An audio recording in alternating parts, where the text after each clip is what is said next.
ഈശോ മിശിഹായ്ക്ക് സ്തുതിയായിരിക്കട്ടെ. അനന്തതയുടെ അണിയറയിൽ അനാദികാലങ്ങൾക്ക് മുൻപേ സൂക്ഷിക്കപ്പെട്ട ഗോതമ്പ് മണിയാണ് ക്രിസ്തു.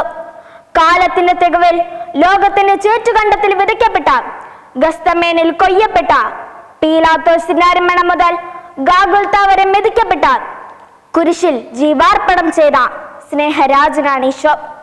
സ്നേഹത്തിന്റെ സന്ദേശവുമായി ലോകത്തിൽ അവതരിച്ച യേശുനാഥനെ ലോകം ക്രൂശിച്ചതിന്റെയും ഉദ്ധാനത്തിലൂടെ മാനവരാശിയെ രക്ഷിച്ചതിന്റെയും ഓർമ്മ ദിനങ്ങളിലൂടെയാണ് നാം കടന്നു നീങ്ങുന്നത്.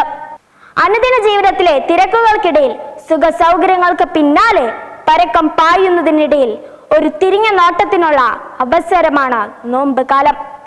പിന്നിട്ട വഴികളിലേക്ക് തിരിഞ്ഞു നോക്കി ദൈവമേ എനിക്ക് തെറ്റുപറ്റിപ്പോയെന്ന ഏറ്റു പറയുവാനും പരിത്യാഗത്തിന്റെയും പരിചിന്തനത്തിന്റെയും നാൾ വഴികളിലൂടെ നടന്നു നീങ്ങുവാനും തിരുസഭ നമ്മെ നയിക്കുന്ന കാലമാണിത്.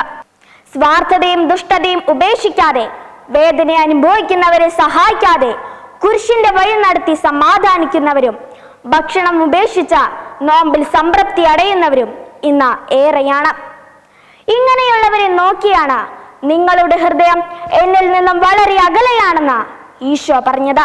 വേദന അനുഭവിക്കുന്നവരിൽ ഈശോയുടെ മുഖം ദർശിച്ചുകൊണ്ട് ഉദ്ധാനത്തിന്റെ പുതു വെളിച്ചത്തിലേക്ക് നമുക്ക് കടക്കാം.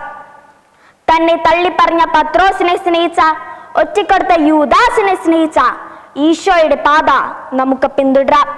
അങ്ങനെ അർത്ഥപൂർണമായ ഒരു നോമ്പ് നമുക്ക് ആചരിക്കാം. നന്ദി, നമസ്കാരം. ജയ് ക്രൈസ്റ്റ്.